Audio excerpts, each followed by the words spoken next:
முகத்தை தடவி இரு கைகளையும் தலைக்கு மேல் தூக்கி ஒரு ஆழமான மூச்சு இழுத்து விட வேண்டும். பிறகு கைகளை இறக்கிக் கொண்டு கண்களை திறக்க வேண்டும். அன்பர்களின் கனிவான கவனத்திற்கு நினைவூட்டல். வாழ்க வளமுடன். அருட்தந்தை வேதாத்திரி மகரிஷி அவர்கள் தனி மனிதன் அமைதி பெறுவதற்காக உடல்நலத்திற்கு உடற்பயிற்சி, உயிர் வளம் பெற காயக்கல்ப பயிற்சி, மன அமைதி பெற அகத்தவம் மற்றும் அகத்தாய்வு பயிற்சிகள் அளித்துள்ளார்கள்.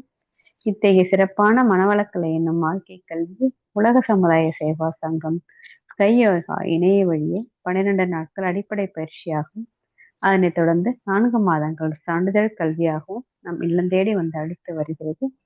இந்த சிறப்பான செய்தியினை நமது உறவுகளிடமும் நட்புகளிடமும் பகிர்ந்து அனைவரும் உடல் நலத்துடன் ஆரோக்கியமாக அமைதியாக வாழ நம்மாலான சிறு உதவியினை செய்வோம். மகிழ்ச்சியின் கனவாம் உலக அமைதிக்கு நம்மால் என்ற சிறு தொண்டினை செய்து குருவின் கனவினை நனவாக்குவோம். மேலும் விவரங்களுக்கு kundaliniyoga.edu.in இணையதளத்திற்கு செல்லவும். வாழ்க வளமுடன். தவத்தினை தொடர்ந்து ஐந்தொழுக்க பண்பாடு என்ற தலைப்பில் சிந்தனை உரை வழங்க பேராசிரியர் அருள்நிதி சந்திரா சீனிவாசன் அவர்களை அழைத்தமர்கின்றோம். வாழ்க வளமுடன் அம்மா. வாழ்க வளமுடன். மிக்க நன்றி அம்மா. சிறப்பாக சாந்தி தவத்தை வழிநடத்திய பேராசிரியர் குந்தவி அம்மா அவர்கள் வாழ்க வளமுடன். அம்மா அவர்களை வாழ்த்துவோம்.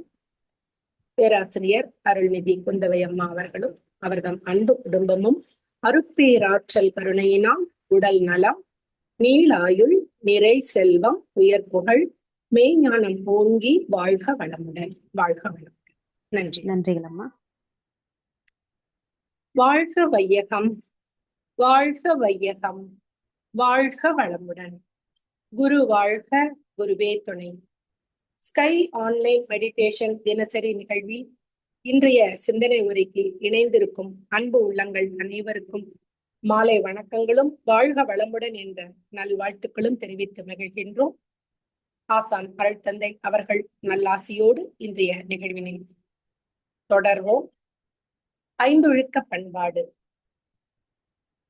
என்ற தலைப்பில் இன்று நாம் சிந்திக்க இருக்கின்றோம்.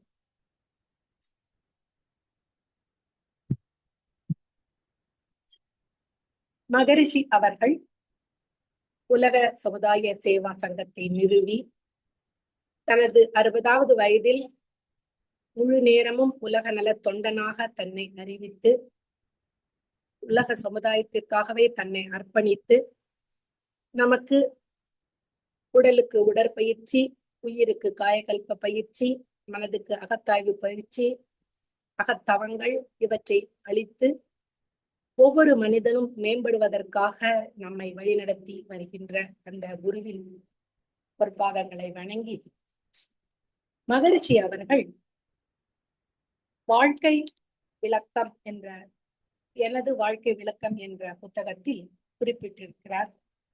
1986 ஜனவரி மாதம் ஒரு பெருமைக்குரிய நன்னாளாகும். அன்று உலக சமுதாய சேவா சங்க உறுப்பினர்கள் பலர் கூடி பொள்ளாச்சி மன்றத்தில் வாழ்க வையகம், வாழ்க வளமுடன் என்று ஓதி கர்மயோகம் அடிப்படை கருத்தாக கொண்ட உலக பொது அருள்நெறி சமயம் என்ற உலக சமயம் நிறுவ பெற்றது. அன்று நாள் முழுவதும் அன்பர்கள் கூட்டம் கூட்டமாக கூடி வாழ்க வையகம், வாழ்க வளமுடன் என்று வாழ்த்து ஓசையை உற்சாகத்தோடு ஓதிக்கொண்டிருந்தார்கள் என்று குறிப்பிடுகின்றார்கள். உலகில் எண்ணிறந்த மதங்கள் உள்ளன. எல்லாவற்றிலும் அடங்கியுள்ள உள்நோக்கம் 2 தான். ஒன்று இறை வழிபாடு, மற்றொன்று அறநெறி. மதங்களை ஏற்படுத்தியவர்கள் அறிவில் முழுமை பெற்று தெய்வ நிலை உணர்ந்த பேரறிஞர்கள். அவர்கள் தெய்வ நிலையை அகத்தவத்தால் தெளிவாக அறிந்தவர்கள்.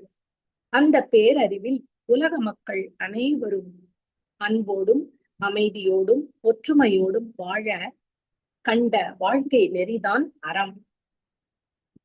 மதங்களை பின்பற்றுவோர்களில் பெரும்பாலோர் தெய்வ நிலையை உள்ளவாறு உணராததால் ஒழுக்கம், கடமை, ஈகை இவை 3ம் இணைந்த அறநெறியும் தெளிவாக உணர முடியவில்லை.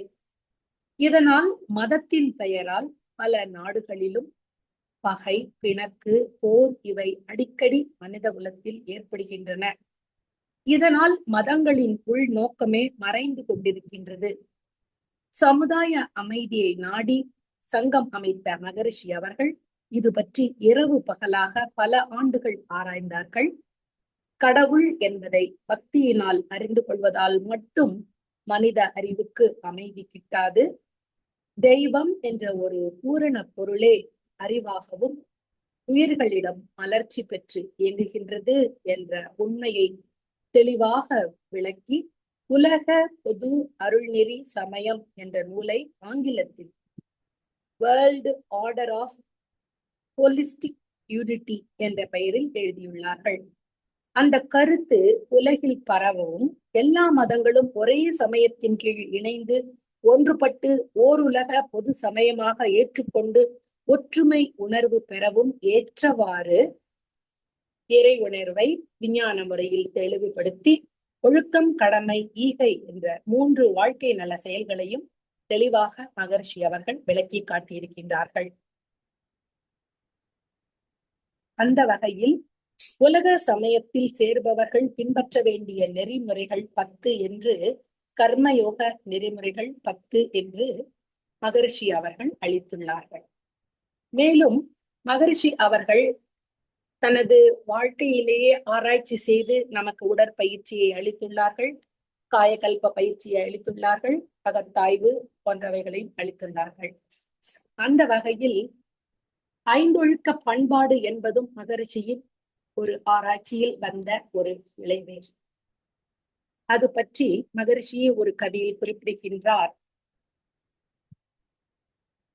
அனைத்தாற்றல் சுத்த வெளி, அனைத்தியக்க ஆற்றல் ஆதி பரம்பொருளை உணர் அறிவு பெற்ற மனிதர் வினை பயனாய் பல பலவாம் துன்பங்களில் ஆழ்ந்து வெறுப்படைந்து மனம் நொந்து வருந்துவதை நோக்கி நினைந்து உள்ளம் நைந்து உருகி நின்ற போது என்னுள் நிறை இயற்கை 5 ஒழுக்க நெறி வாழ்வை தெளிவாய் என்னை தேர்ந்து என் உள்ளத்தே இனிது உணர்த்தியது.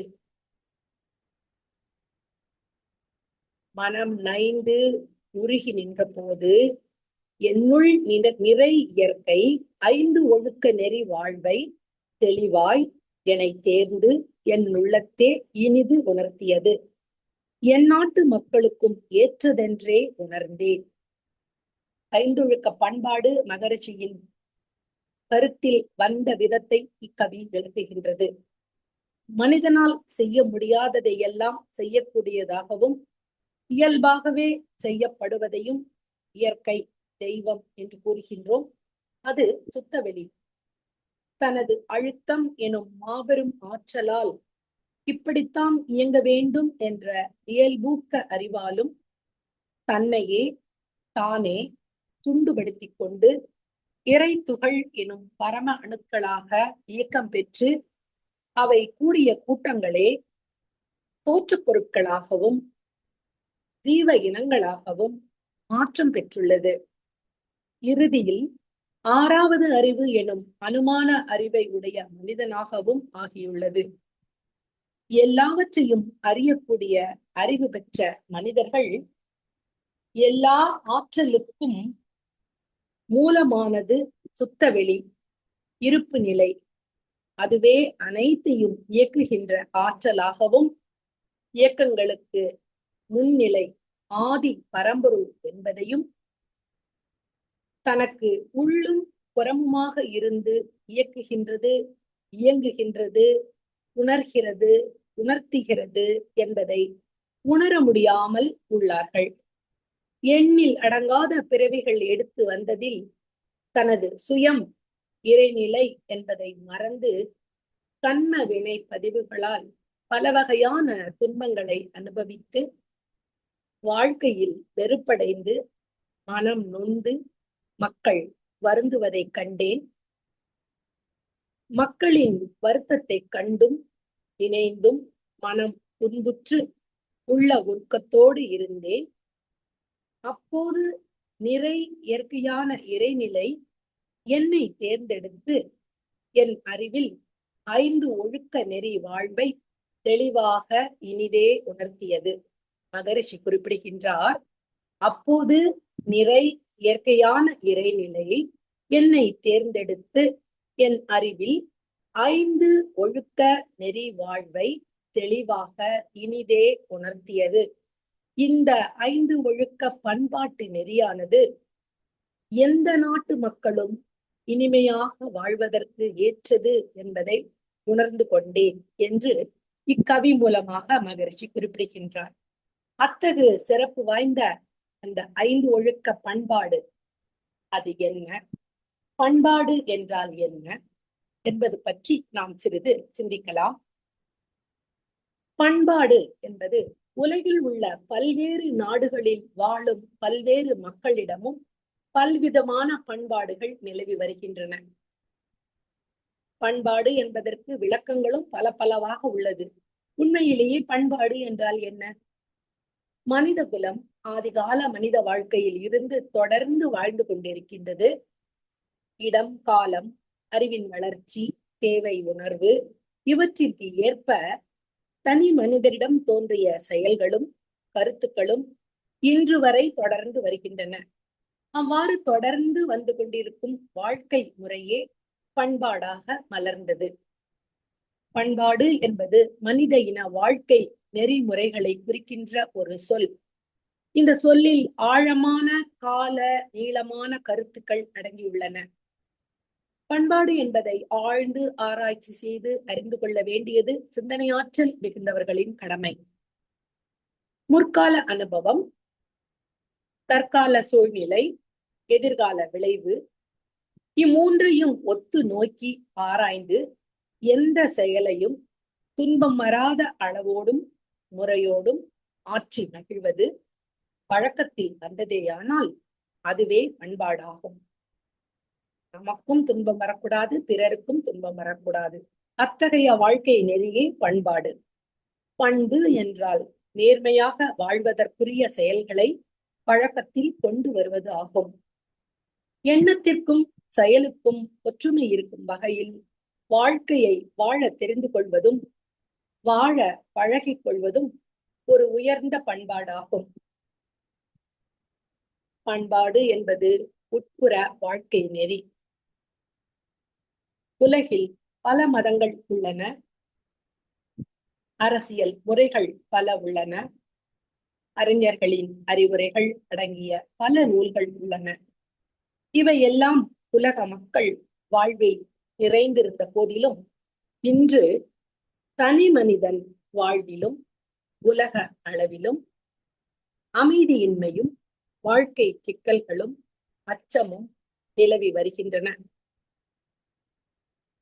உலகில் போர் பதற்றங்கள் சூழ்ந்துள்ள இந்த நேரத்தில் அனைத்து ஆற்றல்களையும் உள்ளடக்கிய சுத்த வெளியிலிருந்து தோன்றிய மனிதன் அந்த மூல நிலையான சுத்த வெளியை உணர்ந்து கொள்ளக்கூடிய வல்லமை பெற்றவனாக இருந்த போதிலும் அவனது சஞ்சித பிராரத்த வினைகளின் பதிவாக பல்வேறு துன்பங்களில் ஆழ்ந்து வெறுப்படைந்து மனம் நொந்து வாழ்ந்து வருகின்றான்.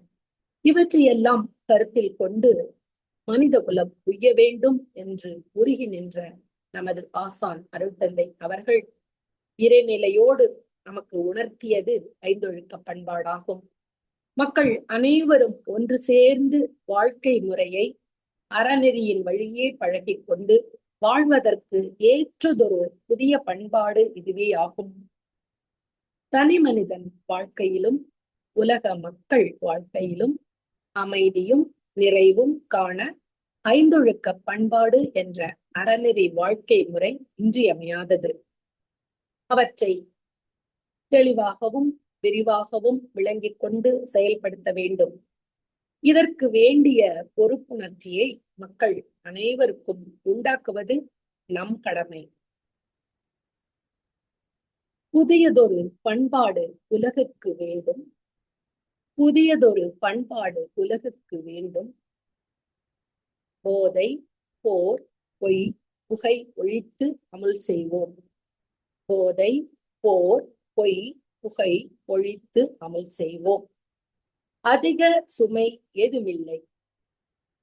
அவரவர் தம் அறிவின் ஆற்றலினால் உடல் உழைப்பால் வாழ்வதென்ற முடிவும் அவரவர் தம் அறிவின் ஆற்றலினால் உடல் உழைப்பால் வாழ்வதென்ற முடிவும் மதி பிறழ்ந்து மற்றவர்கள் மனம் உடல் வருத்தா மாநெறியும் மதி பிறழ்ந்து மற்றவர்கள் மனம் உடல் வருத்தா மாநெறியும் உணவுக்கு உயிர் கொல்லா நோன்பும் உணவுக்கு உயிர் கொல்லா நோன்பும் பொது விதியாய் பிறர் பொருளை வாழ்க்கை சுதந்திரத்தை போற்றி காத்தும் பொது விதியாய் பிறர் பொருளை வாழ்க்கை சுதந்திரத்தை போற்றி காத்தும் பிறர் துன்பம் போக்கும் அன்பும் வேண்டும் பிறர் துன்பம் போக்கும் அன்பும் வேண்டும். ஐந்தொழுக்க பண்பாட்டின் முக்கியமான ஒரு கொள்கை கோட்பாடு இதுவே ஆகும். குறிப்பிட்ட இடத்து மக்களின் பழக்க வழக்கங்களும் நம்பிக்கைகளும் கலைகளும் சிந்தனையை வெளிப்படுத்தும் முறைகளும் பண்பாடு எனப்படும். பண்பு என்றால் குணம், தன்மை. பறித்துண்டு வாழ்வது விலங்கு நிலை பண்பு, இட்டுண்டு வாழ்வது மனித பண்பு. திருத்தமில்லாத பண்பாடு தனி மனிதர்க்கோ சமுதாயத்திற்கோ உதவாது. அந்த திருத்தமானது வருத்தம் இல்லாமலும் வர வேண்டும். ஒரு புதிய பண்பாடானது மனித குலம் இனிமையாக வாழ்வதற்கு இள உலகத்திற்கு வேண்டும். மனித மூளை வளத்தை அழிக்கக்கூடிய, மனிதனுடைய மூளை வளத்தை அழிக்கக்கூடிய போதை, போர் என்னும் முத்தம், உண்மைக்கு மாறானதான பொய், புகை ஆகியவற்றை ஒழித்துவிட்டு புதிய பண்பாட்டை நடைமுறைப்படுத்த வேண்டும். மக்களால் கடைபிடிக்க முடியாததோ பாரமானதோ அல்ல, இது மிகவும் எளிதானதுதான். ஒன்று, ஒவ்வொருவரும் தமது வாழ்விற்காக பிறரை எதிர்பார்க்காமலும் பிறரை சுரண்டாமலும் உடல் உழைப்பையும் அறிவின் ஆற்றலையும் பயனாக கொள்வது. 2, எல்லோருக்குள்ளும் இறைநிலை ஒரு பகுதி அறிவாக செயல்படுகிறது என்ற உண்மை உணர்வை மறந்த மயக்க நிலையில் பிறரது உடலையும் மனதையும் வருத்தமடைய செய்யாத உயர்ந்த நெறியை கடைபிடித்தல். 3, தனது உடலை வளர்ப்பதற்கான உணவாக பிற உயிரை கொன்று உண்ணாத நோன்பை ஏற்பது. 4, தனது பொருட்களையும் சுதந்திரத்தையும் பாதுகாப்பது போல் பிறரது பொருட்களையும் வாழ்க்கை சுதந்திரத்தையும் பாதுகாப்பது. 5, உடன் வாழும் உயிர்களின் துன்பத்தை போக்குகின்ற அன்பை வெளிப்படுத்தி வாழ்வது. இந்த 5 ஒழுக்க பண்பாட்டை சுருக்கமாக துன்பப்படுத்தாமை, துன்பம் நீக்குதல் என்ற 2 தத்துவமாக விளங்கிக் கொண்டு நடைமுறைப்படுத்தி வாழ்வோமாக என்று இந்த 5 ஒழுக்க பண்பாடு பற்றி மகரிஷி இக்கவியில் குறிப்பிடுகின்றார். ஒரு கட்டிடம் கட்ட வேண்டும் என்றால் அதை பாதுகாப்பாக வைத்திருக்க 4 புறமும் மதிர்ச்சுவர்களை காம்பவுண்ட் வால் எழுப்புகின்றோம். அதே போன்று மனித இனம் சீர்திருத்த பண்பாடுகளை பாதுகாக்க வேண்டும் என்றால் 4 செயல்களை நாம் செய்யவே கூடாது. அவை: 1, போதை தரத்தக்க பொருட்களை பயன்படுத்தக்கூடாது. மனிதனோடு மனிதன் போரிடுதல் கூடாது. உடல், மனம், உள்ளம் 3ஐயும் எடுக்கக்கூடியது பொய்யாகும். எனவே பொய் பேசுதல் அறவே கூடாது. புகைப்பிடித்தல், அதாவது புகையிலை உபயோகிக்க கூடாது. போதை, போர், பொய், புகை 4ம் பண்பாட்டை, வாழ்க்கை நெறிமுறைகளை கெடுத்துவிடும், துன்பங்களை பெருக்கும். ஆகவே இந்நான்கையும் தவிர்த்த வாழ்க்கை முறையே மனிதகுல மேம்பாட்டிற்கு 4 புறமும் அமைக்கும் அதிர்ச்சுவர்களாக கொள்ள வேண்டும். இன்றைய காலகட்டத்தில் இந்த 4ம் நமது அன்றாட வாழ்க்கையில் போட்டி போட்டு நம்மை அதல பாதாளத்தில் இழுத்து கொண்டிருக்கின்றது. இதிலிருந்து எதிர்வரும் இளைய சமுதாயத்தை காக்க வேண்டியது நம் ஒவ்வொருவரது கடமையும் ஆகும். மகரிஷியின் கனவாம் உலக சமாதானம் விரைவில் நடைபெற நாம் அனைவரும் வேதாத்திரியத்தை பள்ளி கல்லூரிகளுக்கு கொண்டு சென்று இளைய சமுதாயத்திற்கு இந்த ஒரு மாரல் வேல்யூ என்று சொல்லக்கூடிய இந்த ஒரு அடிப்படை பண்பாட்டு பயிற்சியை நாம் அவர்களுக்கு சிறுவர்களாக இருக்கும் போதே விதைக்க வேண்டும். மகரிஷியின் கனவை நனவாக்க வேண்டும் என்ற சங்கல்பத்தோடு ஐந்தொழுக்க பண்பாட்டை பற்றி மேலும் சிறிது பார்ப்போம். ஐந்தொழுக்க பண்பாட்டில் உள்ள 5 விஷயங்கள். எனது அறிவின் ஆற்றலினாலும் உடல் உழைப்பாலும் வாழ்வேன். இது முதல் பண்பாடு. எனது அறிவின் ஆற்றலினாலும் உடல் உழைப்பாலும் வாழ்வேன். மனிதன் தனது தேவைகளை முடித்துக் கொள்வதற்கு அவனது உழைப்பின் மூலமே வருவாயை பெற வேண்டும். அதை கொண்டே வாழ வேண்டும். இதுவே மனித உடல் மற்றும் உள்ளத்தின் அமைப்புக்கு ஒத்ததாக, இனிமை பயப்பதாக இருக்கும். இல்லாவிடில் ஒவ்வொருவர் தேவையை முடிப்பதற்கும் பிறர் உழைப்பின் பயனாக உள்ள பொருட்களின் மீது மனம் செலுத்தவோ அதை பறிக்கவோ வேண்டியிருக்கும். பிறர் ஊதியத்தை எதிர்பார்த்து வாழ்வது, பிறரது உழைப்பை பயன்படுத்தி வாழ்வது, பிறரை சுரண்டி வாழ்வது மனித வாழ்வில் சிக்கல்களை ஏற்படுத்தும். பிறர் பொருளுக்கு இழப்பையும் அறிவுக்கு குழப்பத்தையும் உண்டாக்கும். பிறர் உழைப்பை சுரண்டி வாழ்வதும் பிறரது பொருளை பறித்து வாழ்வதும் விலங்கினத்தின் செயலாகும். காலம் காலமாக பண்பாட்டை உயர்த்தி கொண்டே வந்த மனிதனுக்கு விலங்கின வாழ்க்கை முறை பொருந்தாது. எனவே பறித்துண்ணல் முறையை சமுதாயத்தில் வளரவிடக்கூடாது. தன் உழைப்பால் பொருள் ஈட்டுவதும் அதை கொண்டு வாழ்வதும் பிறருக்கு உதவுவதும் தான் நீதியாகும். இதே கருத்தையே வள்ளுவ பெருந்தகை ஈதல் இசைப்பட வாழ்தல் அது வல்லது ஊதியம் இல்லை உயிர்க்கு என்று குறளில் குறிப்பிடுகின்றார். அடுத்ததாக, மற்றவர்கள் மனதையோ உடலையோ வருத்த மாட்டேன் என்பது 2வது பண்பாடு. இறைநிலையின் பின்ன வடிவமே மனிதன். எனக்குள் இருக்கின்ற இறைநிலை எனக்கு எதிரில் இருப்பவருக்குள்ளும் இருக்கின்றது. ஒவ்வொரு ஜீவனுக்குள்ளும் அந்த இறைநிலையே இருக்கின்றது என்ற ஒரு உண்மையை உணர்ந்து கொண்டால் ஒரு மனிதன் இன்னொரு மனிதனை உடலாலோ மனதாலோ வருந்த செய்வது இறைநிலைக்கே செய்கின்ற விழிச்செயலாகும். எனவே பிறர் உடலுக்கு மனதுக்கு துன்பம் அளிக்கக்கூடாது.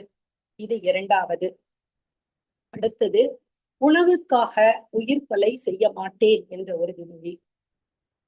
உயிர் கொல்லாமை. விலங்கினம் உயிர் கொலையின் மூலம் உணவை உண்டு வாழக்கூடியது. பூமியையும் நீரையும் கொண்டு உணவு உற்பத்தி செய்து உண்டு வாழக்கூடிய வாழ்வின் திறம் பெற்ற மனிதன் உணவுக்காக எந்த உயிரினத்தையும் கொல்ல வேண்டிய அவசியம் இல்லை. அது மட்டுமல்லாது, உலகின் எந்த மூலையில் விளையும் உணவுப் பொருட்களையும் பிற பகுதிகளுக்கு சில மணி நேரங்களிலேயே கொண்டு செல்வதற்குரிய வசதிகள் இந்த காலத்தில் பெருகிவிட்டது. உணவுக்காக பிற உயிரை கொன்று வாழ்வது நீதி அன்று. மனிதன் இனியும் விலங்கினமாக வாழக்கூடாது. ஐயறிவு உயிரினமான விலங்குகள் மற்றும் உயிரினங்களை துன்புறுத்தி அடித்துக் கொன்று அவற்றை உணவாக உண்பது அதன் இயல்பு. ஏனெனில் விலங்கினத்திற்கு உழைத்து உணவு உற்பத்தி செய்ய தெரியாது. இதனால் தன் தேவை அறிந்து அதை முடிக்க நேர்மையான வழி இல்லாமல் பிற உயிரை வதைத்து அவை வாழ்கின்றன. ஆனால் அப்படிப்பட்ட விலங்குகள் கூட தனக்கு பசிக்கும் போது மட்டுமே பிற உயிரினத்தை அடித்து உணவாக்குமே தவிர பசி இல்லாத நேரத்தில் அது பிற உயிரினங்களை தொந்தரவு செய்யாது. ஆனால் ஆறறிவு படைத்த மனிதனுக்கு உணவை உற்பத்தி செய்ய தெரியும். இயற்கையின் வளங்களை தனது வாழ்வின் வளத்திற்கு வசதிக்கு ஏற்றவாறு மாற்றியமைக்க 6வது அறிவின் மூலம் மனிதனுக்கு முடிகின்றது.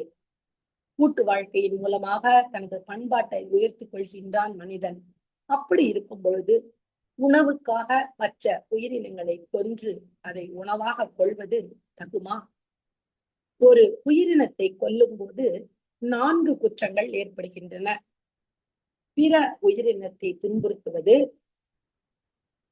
அதை கொலை செய்வது, பிறர் பொருள் பறித்து உணவாக கொள்வது, பிற உயிர் வாழும் சுதந்திரத்தை பறிப்பது. ஒரு உயிரை கொல்லும் போது இந்த 4 வகை குற்றங்களும் செய்யப்படுகின்றது. விலங்கினங்களுக்கு இவை குற்றங்களாக தெரிவதில்லை. ஆனால் ஆறறிவு படைத்த மனிதர்களுக்கு இவை பெரும் குற்றங்கள்.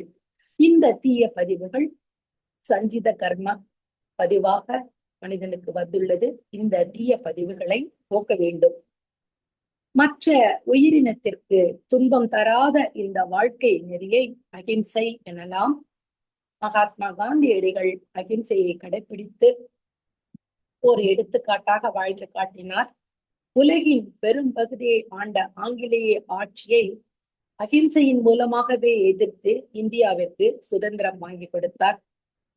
இயேசு பெருமான், புத்தர், மகாவீரர், நமது மகரிஷியில் உயிரில் கலந்த வள்ளலார் போன்ற மகான்கள் பிற உயிரினங்களிடம் அன்பு செலுத்தினார்கள். அன்பே கடவுள் என்பது நாம் அறிந்த பொன்மொழி. அன்பே சிவம் என்பதை நாம் அறிவோம். அகிம்சையில் பல்வேறான அம்சங்களை வேதாத்ரி மகரிஷி அவர்கள் தனி மனிதனுக்கு ஐந்தொழுக்க பண்பாடு என்ற வாழ்க்கை நெறியாக அமைத்துள்ளார்கள்.